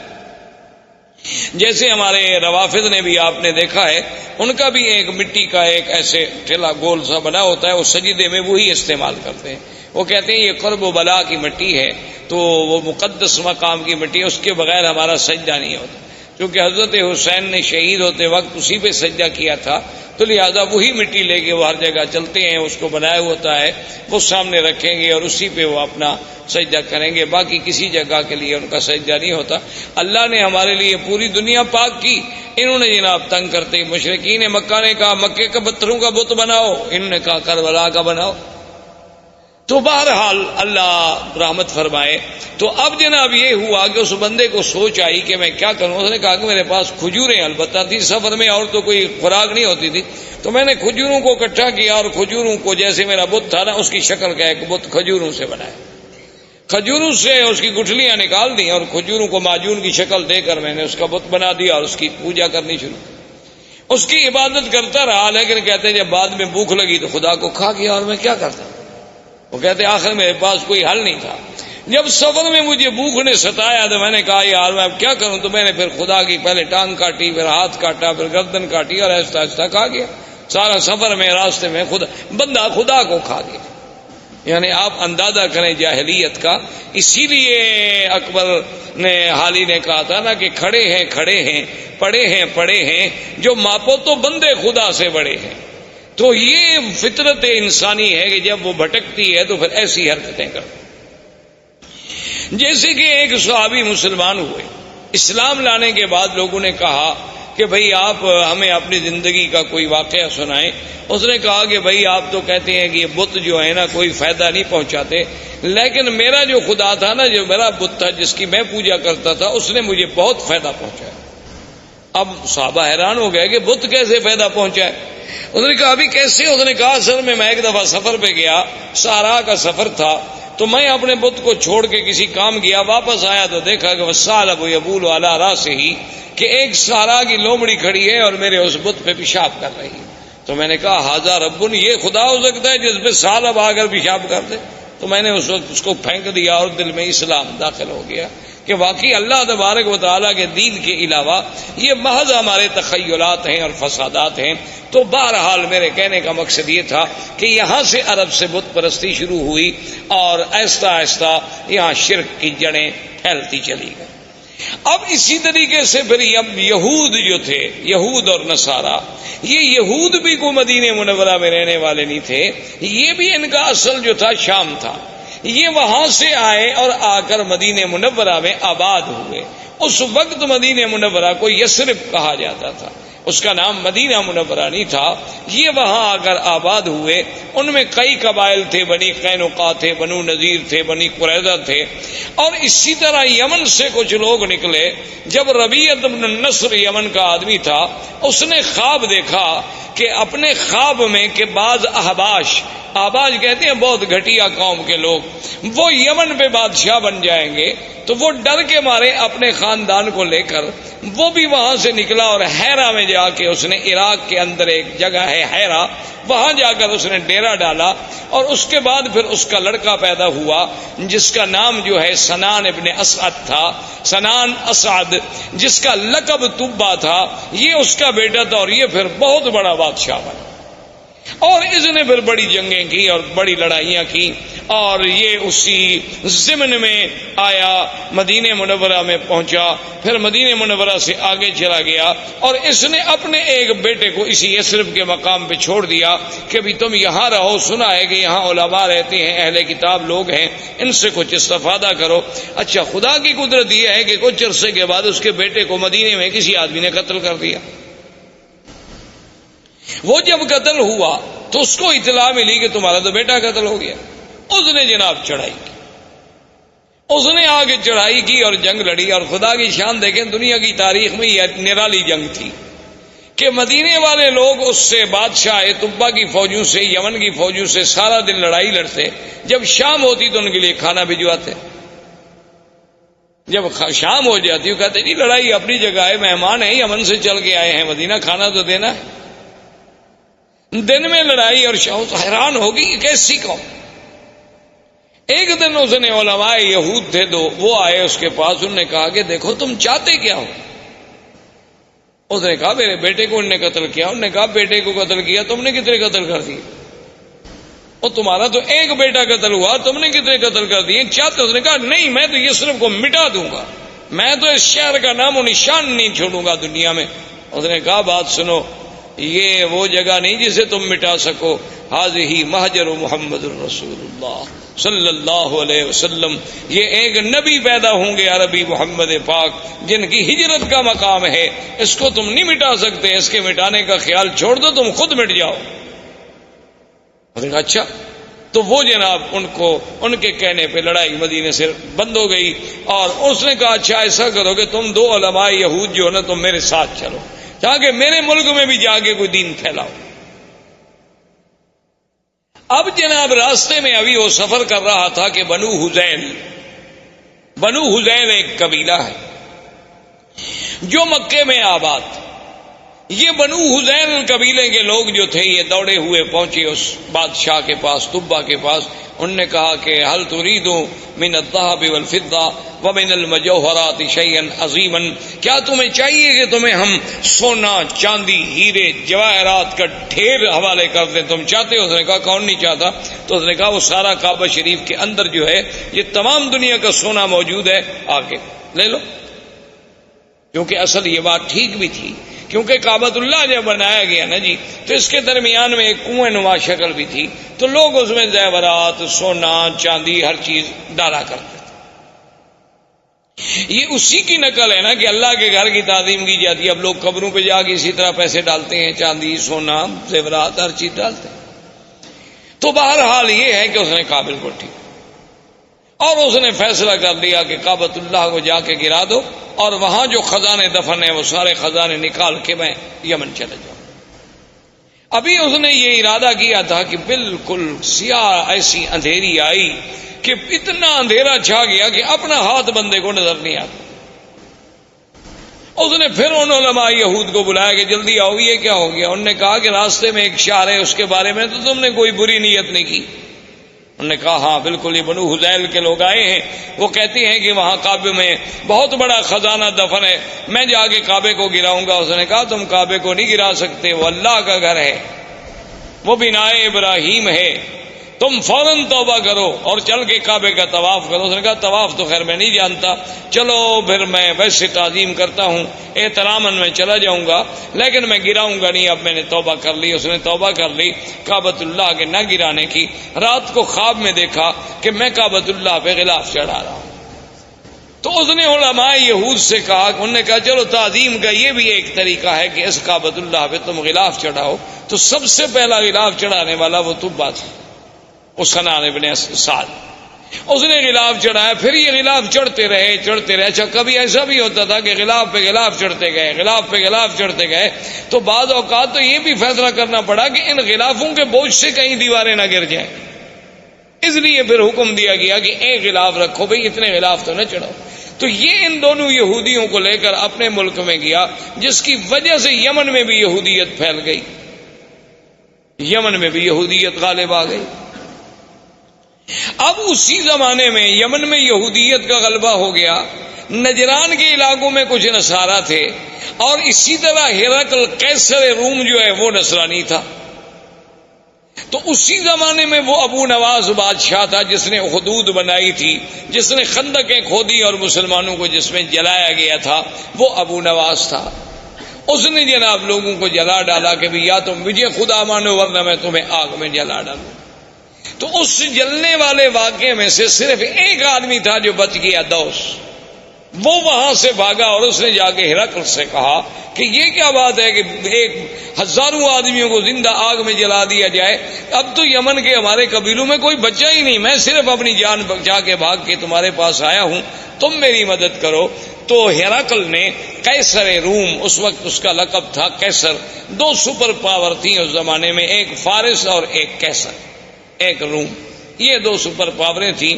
تو یہ سارے علاقے جو تھے نا جی، المانیہ سے لے کر یمن تک، یہ ان کے تسلط میں تھے، اور یہ فارس کا ماورا النہر اور ترکمنستان اور یہ ساری جو اب آپ کی ریاستیں آزاد، یہ ساری کی ساری فارس کے قبضے میں تھی۔ تو یہ دونوں طاقتیں تھیں۔ تو قیصر روم نے حکم دیا حبشہ کے بادشاہ نجاشی کو کہ 70,000 کی فوج لے کر فوراً تم اس پہ حملہ کرو جس نے اتنے لوگوں کو آگ میں ڈالا اور جلا ڈالا ہے۔ تو نجاشی آیا۔ نجاشی کے بعد اس کے گورنروں میں دو آدمی تھے، ایک کا نام فریاد تھا اور ایک کا نام ابرہہ۔ اس طرح یہ دین نصرانیت اور دین یہودیت جو ہے ان علاقوں میں پھیلتا چلا گیا۔ یہاں عمرو بن لوہی کی وجہ سے بت پرستی شروع ہو گئی، مشرکین مکہ آ گئے، اور ماہوالی جو تھے اس میں یہودیت اور نصرانیت کی بیج ڈال دیے گئے۔ اسلام جو تھا اصل اور ملت ابراہیم کا جو اصل تصور تھا وہ ختم ہو۔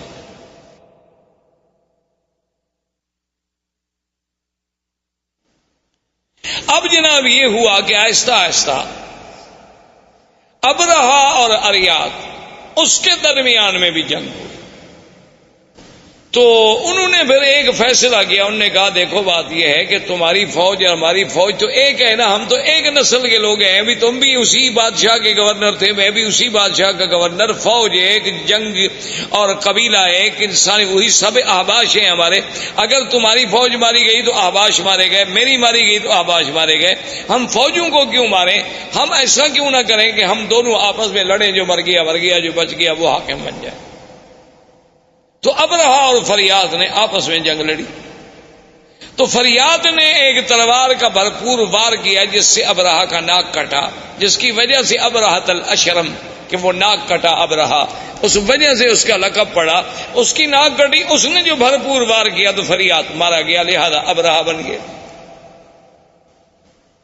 اب ابرہہ جب بن گیا تو اس نے، اب بادشاہ قیصر کو پتہ چلا کہ ان لوگوں نے کیا کیا، میں نے ان کو کہا کہ دشمنوں پہ حملہ کرو، یہ آپس میں لڑے، اور اس نے میرے اپنے گورنر اریاد کو قتل کر دیا، بڑا بدبخت ہے ابرہہ۔ اس نے قسم کھا لی، اس نے کہا کہ واللہ مجھے خدا کی قسم ہے میں اتنا بڑا لشکر لے کے جاؤں گا کہ اسی یمن کی مٹی میں اس کو مٹی کر دوں گا اور اس کے بالوں میں مٹی ڈالوں گا اور اس کو میں یمن کے اندر ہی جا کے سزا دوں گا۔ تو فوری طور پر جب ابرہہ کو پتہ چلا کہ قیصر روم حملہ کرنے والا ہے تو آدمی بڑا چالاک تھا، اس نے فوراً سر پہ اسطرا پھروا دیا اور یمن کی مٹی جو تھی وہ بھی ایک برتن میں بھر کے قاصد بھیجے بادشاہ روم کے پاس کہ جناب میں تو آپ کا غلام ہوں، آپ چونکہ قسم کھا بیٹھے ہیں نا تو لہذا میرے بال بھی حاضر ہیں، یمن کی مٹی بھی حاضر ہے، اس میں میرے بال ڈال دو، قسم تمہاری پوری ہو گئی، خدا کے لیے مجھ پہ حملہ کیوں کرتے ہو؟ بادشاہ بھی خوش ہو گئے، انہوں نے کہا ٹھیک ہے، جب ایک آدمی اتنا نیاز مندی پہ آ جائے، جب اتنا اس نے کر دیا کہ اپنے بال کٹوا دیے، بال کٹانے کا معنی تو یہ ہوتا نا کہ گردن پیش کرنی، ورنہ اللہ میاں کو احرام میں یا حج میں یا عمرے میں بالوں کی کیا ضرورت ہے؟ مقصد تو یہ ہے کہ ہم نے سر اللہ کے حکم پہ جھکا دی کہ اپنی محبوب ترین چیز جو ہے بندے نے پیش کر دی، قربان کر دی۔ اب جناب جب یہ ہو گیا تو اب ابرہہ نے اسے خوش کرنے کے لیے انہوں نے کہا کہ جناب گزارش یہ ہے کہ سرزمین عرب میں ایک کعبہ ہے تو ہم یہاں اپنا کعبہ کیوں نہ بنائیں؟ تو وہاں اس نے ایک کعبہ بنایا جس کا نام کلیس، اور اس کعبے کو اتنا جناب اس نے بنایا تعمیری طور پہ، اور اس کے بعد اس نے قیصر روم سے کہا کہ پوری دنیا میں اعلان کریں کہ اس کعبے کا حج کریں۔ اعلان ہو گیا۔ ایک قبیلہ تھا نسیع، عرب کا ایک قبیلہ تھا نسیع۔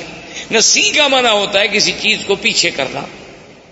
اچھا یہ قبیلہ جو تھا نا یہ حرم کے بڑے مجاور تھے اور حرم کے بڑے خادم تھے، اور یہ مکہ اور طائف کے قریب درمیان میں یہاں ان کا قبیلہ آباد تھا۔ اصل میں ان کو نسی کیوں کہا جاتا تھا کہ 4 مہینے ہیں نا جن میں جنگ اللہ نے حرام کر دی تھی، 4 حرم۔ اچھا وہ 4 مہینے کون سے تھے؟ رجب، اچھا اس کے بعد پھر ذی القعدہ، ذی الحجہ اور محرم۔ اچھا یہ 3 مہینے اکٹھے ہیں، ذی القعدہ، ذی الحجہ، محرم، رجب اکیلا ہے۔ اب جناب جب یہ اتنی مدت ہو جائے عربوں کو لڑائی نہ ہو، تو عرب تو بغیر لڑائی کے رہ نہیں سکتے تھے نا، یہ تو قومیں ایسی تھی کہ بس ہر وقت لڑنا ہے۔ ان کی لڑائیاں اس بات پہ بھی ہوئی ہیں کہ ایک قبیلے نے کہا کہ تمہارے درختوں سے ایک چڑیا اڑی اور میرے درختوں پہ آ کے بیٹھ گئی، یہ زیادتی کیوں ہوئی؟ اس پہ لڑائی شروع ہو گئی اور سینکڑوں آدمی قتل ہو گئے کہ وہاں سے چڑیا اڑ کے میرے باغ میں کیوں؟ لڑائی ہو گئی۔ اب جناب یہ جب ان کا اب جب 3 مہینے صبر کیسے کریں، تو یہ اس قبیلے والوں کو کہتے کہ بھئی ہم نے فلاں قبیلے سے لڑنا ہے، تو کہتے کوئی بات نہیں، ہم محرم کو پیچھے کر دیتے، ہم محرم جو ہے نا پیچھے کر، ذی الحج کے بعد جب مہینہ آتا وہ کہتے جی یہ سفر ہے، اس کے بعد محرم آئے گا، تو اس کو یعنی 1 مہینے کو پیچھے کر دیتے۔ تو اس لیے ان کو نسی کہا گیا کہ یحلونہ عاما ویحرمونہ عاما۔ اللہ نے قرآن میں بھی فرمایا 1 سال تو اس کو محرم رہنے دیتے، 1 سال اس کو سفر بنا دیتے، پھر جنگ حلال ہو جاتی۔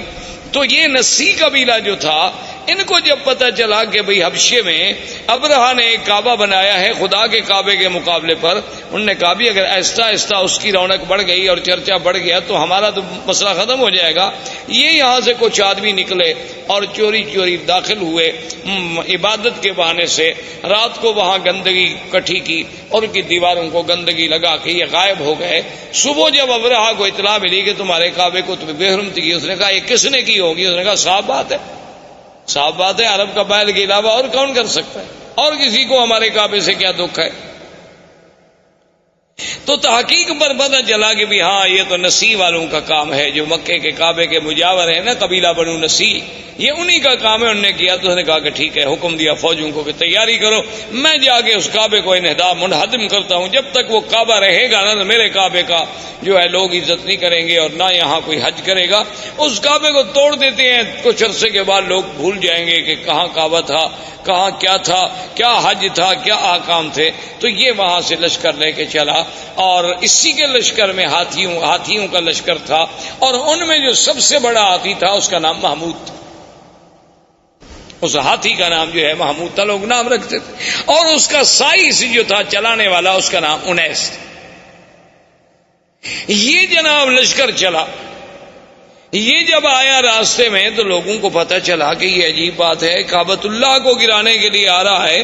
تو راستے کے عرب قبائل جو تھے انہوں نے جا کے اس سے لڑائی لڑی، لیکن وہ بیچارے شکست کھا گئے، اور ذو نفر ان قبیلوں کا سردار تھا وہ قید ہو گیا۔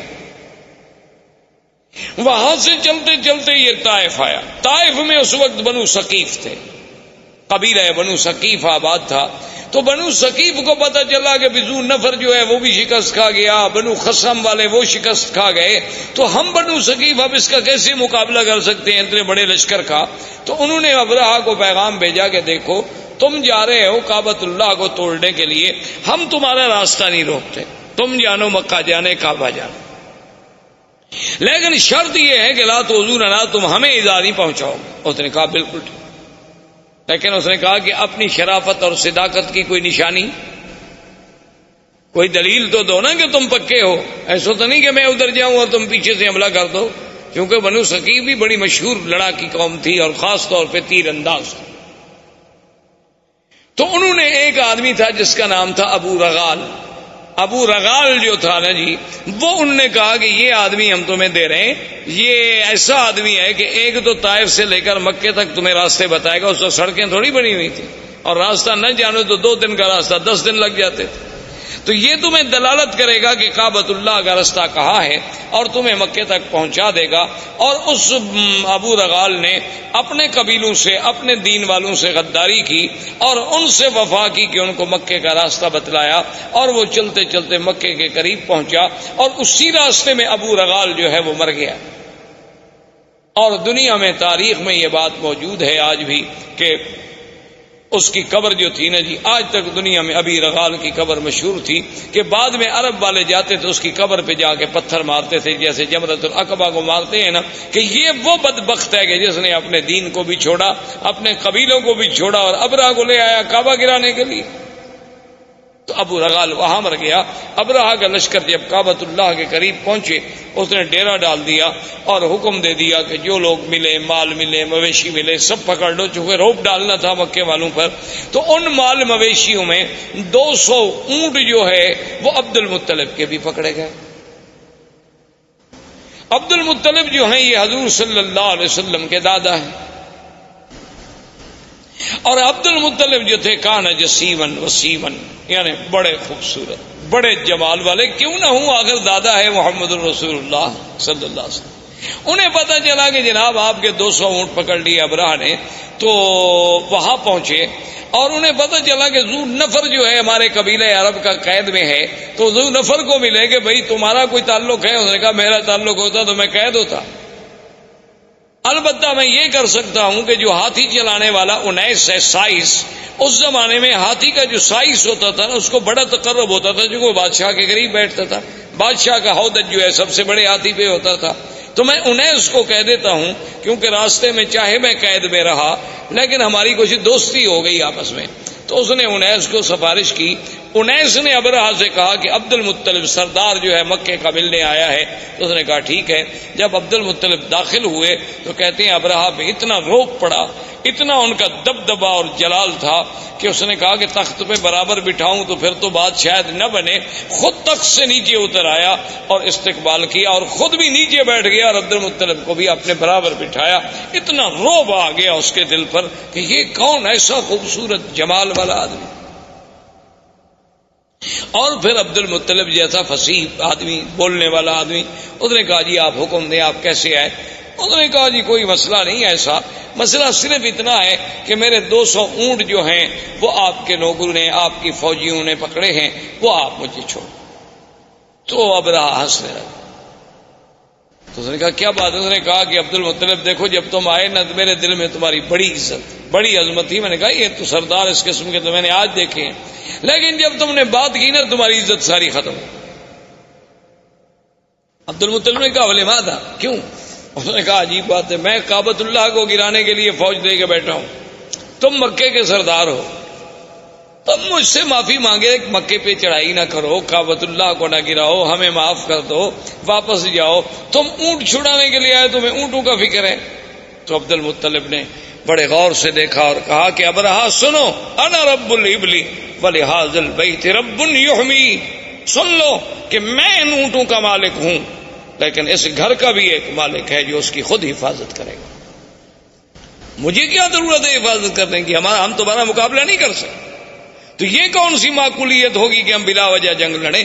مجھے اونٹوں کی فکر تھی، میں آ گیا، لیکن اس گھر کا بھی ایک رب ہے، ولہذا البیت رب، اس گھر کا بھی ایک رب ہے، یحمی ہے جو اپنے گھر کی خود حفاظت کرے گا، ورنہ ہم تو عاجز بندے ہیں، ہم حفاظت نہیں کر سکتے۔ تو ابرہہ نے کہا اچھا ٹھیک ہے جی، لے جاؤ اونٹ لے جاؤ، لیکن بات سن لو، قریش سے کہہ دو، قبائل عرب سے کہہ دو کہ ہم تمہارے ساتھ جنگ کے لیے نہیں آئے، ہم تو صرف اللہ کے کعبے کو گرانے کے لیے آئے ہیں۔ اگر وہ میرے راستے میں رکاوٹ نہیں بنیں گے، اگر وہ میرا راستہ نہیں روکیں گے تو میں ان کو کبھی تکلیف نہیں پہنچاؤں گا، بس میں کعبہ کا انہدام کر کے چلا جاؤں گا۔ عبد المطلب نے کہا ٹھیک ہے، آئے، انہوں نے اعلان کر دیا کہ مکے والوں پہاڑوں پہ چلے جاؤ، اللہ سے دعائیں مانگو۔ خود اس نے طواف کیا، ملتزم پہ آیا اور اس نے کہا کہ مولا تو جانتا ہے کہ ہم عاجز ہیں، ہم تیرے گھر کی حفاظت نہیں کر سکتے، آج اپنے گھر کی حفاظت تو خود فرما۔ اور اس کے بعد پہاڑوں پہ چلے گئے، بادشاہ نے حکم دیا اور اس محمود ہاتھی کو آگے چلایا گیا۔ وہ ابو نفر جو قید میں تھا، وہ تو قبیلہ عرب کا سردار تھا نا، اس نے جب دیکھا کہ ہاتھی لے کر یہ کعبۃ اللہ کی طرف گرانے کے لیے جا رہے ہیں، تھا تو بیچارہ قیدی، لیکن اس نے موقع حاصل کر کے آیا اور محمود ہاتھی کے کان جو تھے نا، ایک کان سے چمٹ گیا، لٹک گیا اس کے کان سے، اور کہنے لگا ابرک یا محمود، ابرک یا محمود امامک بیت اللہ، کہ اے ہاتھی بیٹھ جاؤ، مت بڑھو، آگے خدا کا گھر ہے، خدا کا گھر ہے۔ اس نے اتنی کہنا تھا کہ ہاتھی بیٹھ گیا۔ اب ہاتھی جب بیٹھ گیا تو بادشاہ ابرہہ نے حکم دیا سائس کو کہ ہاتھی کو چلاؤ. ہاتھی کو مارتا ہے, ہاتھی چلتا نہیں. سائس نے کہا کہ چلو ہاتھی کا رخ موڑو یمن کی طرف. ہاتھی کا رخ جب یمن کی طرف موڑا گیا تو وہ جناب چل پڑا. اس نے کہا پھر ایک لمبا چکر دے کے پھر کعبے کی طرف موڑو. کعبے کی طرف موڑے وہ برک کر کے بیٹھ جائے. اس نے کہا یہ عجیب بات ہے, ہاتھی کیوں نہیں جاتا؟ اس نے کہا جی اب آپ دیکھ رہے ہیں میں یمن کی طرف چلاتا ہوں تو چلتا ہے اور کعبے کی طرف چلاتا ہوں تو نہیں چلتا ہے.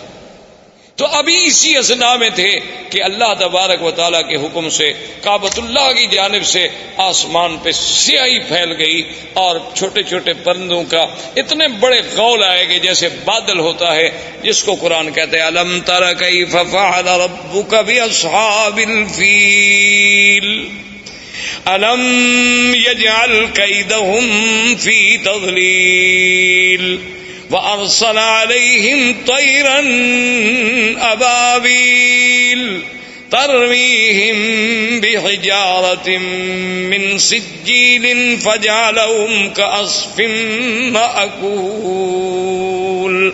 اللہ نے فرمایا کہ آپ نے نہیں دیکھا کہ اللہ نے ہاتھی والوں سے کیا کیا؟ اللہ نے کیسے ان کی قید, ان کے مکر, ان کے چالاکی, ان کے دھوکے کو اللہ تبارک و تعالیٰ نے کیسے مٹا ڈالا, اور کیسے فرمایا کہ پرندے بھیجے اور پرندے بھی چھوٹے سے, اور ہر پرندے کے پاس 3 چھوٹے چھوٹے پتھر کے دانے ہیں, یعنی ایک پنجے میں, ایک دوسرا پنجے میں, ایک چونچ میں. اللہ نے حکم دیا کہ بس ان کو تم گراؤ, یہ ایٹم کے ذرے بن جائیں گے. فَجَعَلَهُمْ كَعَصْفٍ مَّأْكُولٍ, ایسے ہو گئے کہ جیسے گھاس چرا ہوا, گھاس دیکھا نا جیسے روندا ہوا ہو, گھاس جانور چبا چبا کے پھینک دے اور پاؤں کے تلے رونٹ ڈالے. بعض کہتے ہیں کہ جس پہ وہ آیا بیماری ہوئی اور گوشت گلنے لگ گیا, گرنے لگ گئے, مرتے مرتے ابرہہ مر گیا. تو یہ وہ سال ہے جس میں ولد فیہا رسول اللہ صلی اللہ علیہ وسلم, جس میں میرے مدنی محمد مصطفیٰ صلی اللہ علیہ وسلم پیدا ہوئے. کیونکہ عرب کے پاس کیلنڈر نہیں تھا, تقویم نہیں تھی, تاریخ نہیں تھی.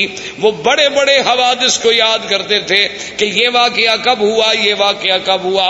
اب ان کو جب پوچھا جاتا کہ حضور کب پیدا ہوئے, وہ کہتے اس سال پیدا ہوئے جس سال ہاتھی کا قصہ ہوا, ولد سنۃ الفیل. تو اب میرے مدنی صلی اللہ علیہ وسلم کی پیدائش کا مرحلہ آیا. تو یہ احوال عرب تھے. اس کے بعد جو میں نے سابقہ درس میں عرض کیا تھا وہ پیدائش سے پہلے کے حالات تھے, اور زندگی باقی انشاءاللہ تو آنے والے درس میں اب ہم بیان کریں گے ولادت محمد مصطفیٰ. والسلام علیکم ورحمۃ اللہ وبرکاتہ. برادران اسلام, آج کے اس درس میں سرکار دو عالم سرکار مدینہ حضرت محمد مصطفیٰ صلی اللہ علیہ وعلا آلہ و اصحابہ وسلم تسلیما کثیرا کثیرا کی سیرت مبارک کے بارے میں کچھ باتیں عرض کریں. سب سے پہلی بات تو یہ تصور فرما لیں کہ حضور صلی اللہ علیہ وسلم کی سیرت مبارکہ, آپ کی سیرت طیبہ, آپ کی زندگی کے ہر پہلو میں ایک ایسی شان ہے کہ ساری زندگی بھی انسان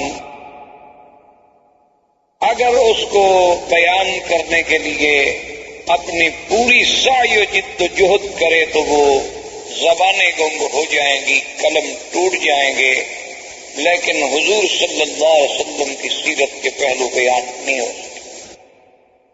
ہم مسلمانوں کا الحمدللہ یہ عقیدہ ہے کہ اللہ تبارک و تعالی نے جتنے پیغمبر مبعوث فرمائے, جتنے نبی بھیجے, جتنے رسول آئے, جن کی صحیح تعداد کا علم تو اللہ کو ہے. عام روایات سے جو بات معلوم ہوتی ہے وہ یہ ہے کہ 1,24,000 نبی بھیجے گئے, جن میں 313 رسول آئے, اور ان 313 رسولوں میں سے پھر 5 اولو العزم من الرسل آئے, اور ان 5 میں سے بھی پھر سب کے سردار جو ہیں وہ خاتم الرسل سیدنا محمد مصطفیٰ صلی اللہ علیہ وسلم کی ذات مبارک. تو اس لیے حضور صلی اللہ علیہ وسلم کی زندگی کا ہر پہلو، یعنی آپ کی ولادت سے قبل، آپ کی ولادت مبارکہ کے احوال، آپ کی ولادت سے پہلے کے علامات، آپ کی ولادت سے قبل کے مبشرات، آپ کی ولادت باسعادت کے وقت کے حالات، آپ کا رضا، آپ کا بچپن، پھر آپ کی جوانی، پھر آپ کے ازواج مطہرات سے نکاح، پھر حضور صلی اللہ علیہ وسلم کی بعثت، نزول قرآن، پھر سرکار دو عالم صلی اللہ علیہ وسلم کی مکی زندگی، پھر حضور صلی اللہ علیہ وسلم کی ہجرت، حضور صلی اللہ علیہ وسلم کا معراج، حضور صلی اللہ علیہ وسلم کا اسراء، حضور صلی اللہ علیہ وسلم کے غزوات، اسی طرح حضور صلی اللہ علیہ وسلم کا جمال، حضور صلی اللہ علیہ وسلم کا کمال، حضور صلی اللہ علیہ وسلم کی نوال، حضور صلی اللہ علیہ وسلم کے معجزات، پھر معجزات کے اقسام کے معجزات سماوی، معجزات ارضی، پھر حضور صلی اللہ علیہ وسلم کے معجزات جن کا تعلق جسد رسول سے ہے، جسم رسول سے ہے، اسم رسول سے ہے، حضور صلی اللہ علیہ وسلم کے دین کی آفاقیت، آپ کی کتاب کی عالمگیریت، آپ کا پورے انس و جن کے لیے سراپا رحمت، آپ کا دور بشارت، آپ کا دور نظارت، آپ کا دور اسفار، آپ کا دور فتح مکہ، آپ کا دور اپنوں کے ساتھ، آپ کا دور بیگانوں کے ساتھ، آپ کی خارجی زندگی، آپ کی داخلی زندگی، آپ کے معاملات، آپ کا برتاؤ غلاموں کے ساتھ، کون سا پہلو ہے جس پہ آدمی، کوئی مورخ، کوئی صاحب قلم، کوئی استاذ، کوئی مدرس، میرا تو ایمان ہے کہ اگر ساری دنیا کے پڑھے لکھے لوگ بھی سیرت پاک پہ لکھنا شروع کر دیں تو ہماری اپنے عقول، ہمارے اپنی جد و جہد، ہماری سعی، ہماری ہمتیں، ہماری زبانیں گنگ ہو جائیں گی، لیکن سیرت پاک کے پہلو ہم کسی طرح سر انجام پورے نہیں کر سکے صلی اللہ علیہ وسلم۔ اب اس بات پہ آپ غور کریں، تاریخ عالم پہ نظر ڈالیں، کتب سیر پہ نظر ڈالیں، جس انداز میں میرے آقا سرکار دو عالم حبیب کبریا حضرت محمد مصطفیٰ صلی اللہ علیہ وسلم کا ورود مسعود ہے، اور کسی اللہ کے نبی پیغمبر کے بارے میں یہ بات نہیں ملتی۔ یعنی اسی سے آپ اندازہ لگائیں کہ 1,24,000 پیغمبر حضور صلی اللہ علیہ وسلم کے آنے کا اعلان کرتے جائیں۔ اللہ نے قرآن میں تو صرف عیسیٰ علیہ السلام کا ذکر فرما دیا نا، چونکہ آپ سے زمانہ قریب تھا، کہ عیسیٰ علیہ السلام کے بارے میں ذکر آیا کہ وَمُبَشِّرًا بِرَسُولٍ يَأْتِي مِن بَعْدِ اسْمُهُ احمد۔ لیکن اصل بات یہ ہے کہ ہر کتاب، تورات میں، انجیل میں، زبور میں، ہر کتاب میں نعت محمد مصطفیٰ صلی اللہ علیہ وسلم۔ تو یہ اتنا بڑا اہتمام، حالانکہ اللہ تو جانتے تھے نا کہ حضور صلی اللہ علیہ وسلم کس زمانے میں پیدا ہوں گے، اللہ کو تو علم تھا، اور یہ بات بھی موجود تھی کہ حضور صلی اللہ علیہ وسلم خاتم الانبیاء والمرسلین ہے، اس کا مطلب یہ ہے کہ سب سے آخر میں آئیں گے۔ یہ بات ایک فیصلہ شدہ بات ہے، اور اللہ کا تو علم کامل ہے، اللہ تو عالم ما کان وما یکون ہے۔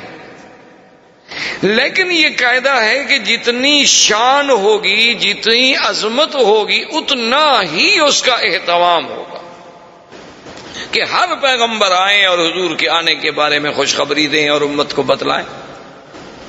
اسی طرح دوسری بات پہ آپ نظر ڈالیں، یہ تو بات موجود ہے کہ جب بھی کوئی آدمی ایمان لائے گا تو سارے انبیاء پر ایمان لائے گا، کہ تمام اللہ کے نبی برحق، تمام اللہ کے رسول برحق۔ لیکن یہ ہمیں کسی جگہ نہیں ملتا کہ اللہ تبارک و تعالی نے باقاعدہ پورے انبیاء جتنے اللہ نے پیدا فرمانے تھے سب سے یہ وعدہ لیا ہو، یہ عہد لیا ہو، یہ میثاق لیا ہو کہ اگر میرے مدنی پاک کا زمانہ آئے گا تو تم ایمان لاؤ گے، تم حضور کی نصرت کرو گے۔ یہ کسی اور پیغمبر کے بارے میں ہمیں پورے قرآن و سنت میں بات نہیں ملتی۔ یہ شان ملی تو صرف سیدنا محمد الرسول اللہ کہ ابھی حضور آئے نہیں، ابھی حضور پیدا نہیں ہوئے۔ یعنی جیسے اللہ نے عالم ارواح میں اپنی ربوبیت کے لیے لوگوں سے اقرار کرایا کہ الست بربکم قالوا بلا، کیا میں تمہارا رب نہیں ہوں؟ سب نے کہا کہ نہیں، آپ ہمارے رب ہیں۔ تو جب اقرار الست ہے، اسی طرح اللہ نے فرمایا اذ اخذ اللہ میثاق النبیین لما آتیتکم من کتاب و حکمت ثم جاءکم رسول مصدق لما معکم لتؤمنن به ولتنصرنہ۔ یعنی یہ شان اور کسی پیغمبر کے بارے میں نہیں ملتی کہ اللہ تمام انبیاء سے عہد لے، تمام انبیاء سے میثاق لیا جائے کہ میرا ایک نبی آئے، میرا ایک شان والا پیغمبر آئے۔ اور اسی طرح آپ پورے تاریخ عالم پہ، تاریخ انسانیت پہ، تاریخ اسلام پہ نظر دوڑائیں، ایسا واقعہ بھی آپ کو تاریخ میں کبھی نہیں ملتا کہ اللہ کا نبی پیدا نہ ہوا ہو اور اس پہ ایمان لانے والے پہلے موجود ہوں، ایسا واقعہ کبھی نہیں ملتا۔ یعنی یہ بات تو ملتی ہے کہ بھی انبیاء آئے، تشریف لائے، کچھ لوگ ایمان لے آئے، کچھ لوگوں نے ایمان قبول نہ کیا، کچھ لوگوں نے تصدیق کی، کچھ لوگوں نے تکذیب کی، لیکن ابھی حضور صلی اللہ علیہ وسلم کی بعثت نہیں ہوئی، پیدائش نہیں ہوئی، نبوت ملنا تو بعد کی بات ہے۔ یعنی ابھی حضور صلی اللہ علیہ وسلم اس دنیا میں تشریف نہیں لائے۔ اس وقت تبابع یمن میں سے ایک بادشاہ گزرا جس نے حضور صلی اللہ علیہ وسلم کی سیرت کتب سابقہ میں جب مطالعہ کیا اور سرزمین مکہ و مدینہ سے گزرا اور یہاں کے مناظر کو اپنی آنکھوں سے دیکھا اور ان کتب سماویہ کے ساتھ اس کا تقابل کیا تو اس نے ایک خط لکھا اور اپنے اس ملک میں شاہی فرمان کو امانت کے طور پہ جمع کرا گیا کہ میرے بعد یہ خط جو ہے محفوظ رکھا جائے، اور جب وہ سرکار دو عالم اللہ کے نبی سرزمین مکہ میں پیدا ہوں تو میرا خط پیش کیا جائے۔ یعنی ابھی حضور صلی اللہ علیہ وسلم پیدائش بھی نہیں ہوں اور اس نے اس میں خط لکھا کہ میں تبع یمن ہوں اور میں اس بات کے لیے یہ خط لکھ رہا ہوں کہ اگر اللہ نے میری زندگی میں آپ کو پیدا اور میں آپ کا وزیر بنوں گا، میں آپ کا معاون اور سپاہی بنوں گا، حالانکہ وہ بادشاہ ہے، یمن کا بادشاہ ہے۔ تبابع جو ہیں یہ تبا جو تھے یہ یمن کے بادشاہوں کا لقب تھا، جیسے قیصر روم کے بادشاہوں کا لقب تھا، کسرا فارس کے بادشاہوں کا لقب تھا، اسی طرح فراعنہ مصر کے بادشاہوں کا لقب تھا، تو نجاشی حبشہ کے بادشاہوں کا لقب تھا، تو تبابع جو ہے وہ یمن کے بادشاہوں کا لقب تھا، وہ تبا الاکبر، تبا الاول، تبا الثانی اس طرح پکارے جاتے تھے۔ تو اس نے لکھا کہ اگر حضور سرکار دو عالم صلی اللہ علیہ وسلم آپ کو اللہ نے میرے زمانے میں میری زندگی میں پیدا فرما دیا تو میں آپ کا سپاہی ہوں گا، آپ کا وزیر بنوں گا، آپ پہ ایمان لاؤں، اور اگر میں پہلے مر گیا اور آپ میرے بعد دنیا میں تشریف لے آئے تو پھر میرے گواہ رہیں کہ میں آپ پر ایمان لا چکا ہوں۔ یعنی اندازہ فرمائیں کہ پوری تاریخ انبیاء میں یہ بات نہیں ملتی کہ ایک نبی پیدا نہ ہو لیکن ایمان لانے والے پہلے اقرار کریں اور پھر اس طرح اہتمام کریں کہ شاہی فرمان لکھ کے اس کو باقاعدہ جمع کرایا جائے۔ احباب کرام، اس کے بعد اب آپ اس مبارک سلسلے کی CD نمبر 2 سماعت فرمائیں۔